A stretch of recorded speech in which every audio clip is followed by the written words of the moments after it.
Bonsoir, vous êtes sur NC News, bienvenue dans votre dernier JT de la semaine.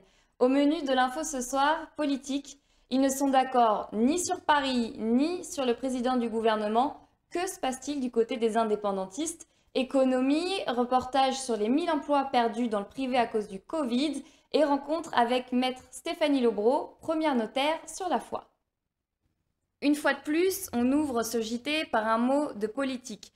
Les indépendantistes ne sont pas raccords sur leur participation aux discussions du 25 mai à Paris. Ils ne s'accordent pas non plus sur l'élection du président du gouvernement. Alors que se passe-t-il en interne entre les composantes du FLNKS?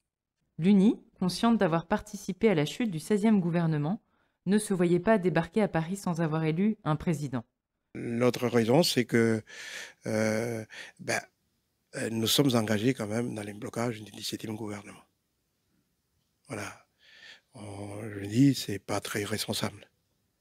C'est pour ça qu'on demandait un petit peu de temps aussi. C'est pas très responsable d'aller à Paris. Hein, on voulait, nous, prendre le gouvernement depuis un moment donné, parce qu'on voulait faire le budget de la Nouvelle-Calédonie. Hein, la crise de Covid étant éternelle, nous aurons voulu nous frotter à ce challenge-là, que Thierry Santa a bien réussi. Je ne lui contestais pas ça. C'est pas très responsable, mais surtout, quelle est notre crédibilité à aller à Paris? D'autant que parmi les questions qui vont être traitées à Paris et qui sont dans le document, hein, il y a des questions qui regardent le gouvernement. Et vous allez avoir à Paris le 17e gouvernement qui est présidé par le 16e qui est présidé par Thierry Santa. Et puis vous allez avoir des membres du 16e gouvernement en attente. Mais ça ne fait pas très sérieux. Voilà. L'Union calédonienne parlera en son nom, hein, puisque l'Union calédonienne va à Paris, contrairement à ce qui a été décidé par le Front. L'UC, pour sa part, estime nécessaire de se rendre à Paris pour écouter ce que l'État a à dire et réaffirmer sa vision de l'avenir du pays. L'UC profitera de ce déplacement pour faire une tournée diplomatique européenne. Compte tenu de ce calendrier chargé, l'élection du président du gouvernement devra attendre un moment encore. Très concrètement et matériellement, on ne pourra pas. On apprend qu'il y a un nouveau commissaire qui vient d'être nommé.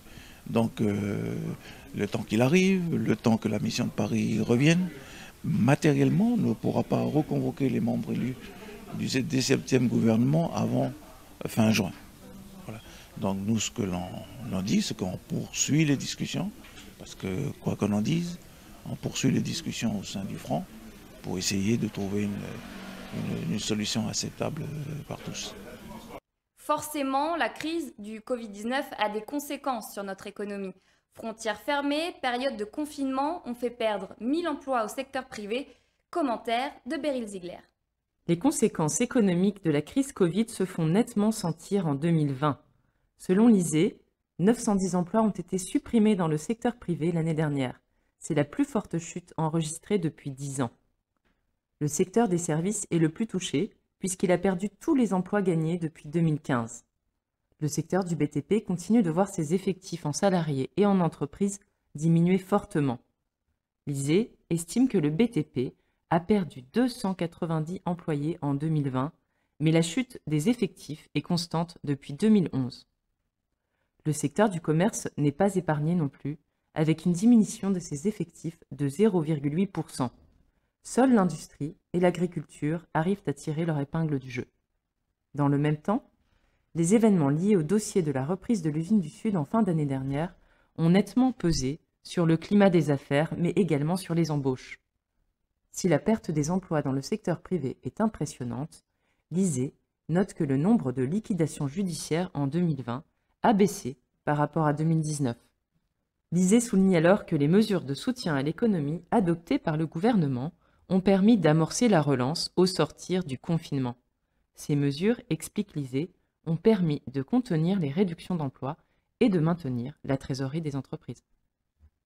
Une première sur la foi, la commune de Brousse accueille depuis peu une notaire, maître Stéphanie Lobreau. Quelle mission l'attend en Brousse? Quelles attentes de la population? Réponse au micro de Beryl Ziegler.